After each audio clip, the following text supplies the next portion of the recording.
Hello guys and welcome back to this channel. In this video I'm gonna show you how you can turn on or turn off auto share your story to Facebook on Instagram.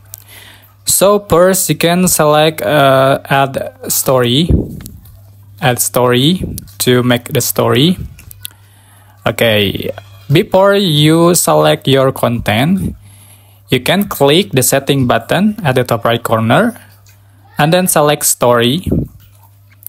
So scroll down until you find the share your story to Facebook option. So you can turn on or turn off this option.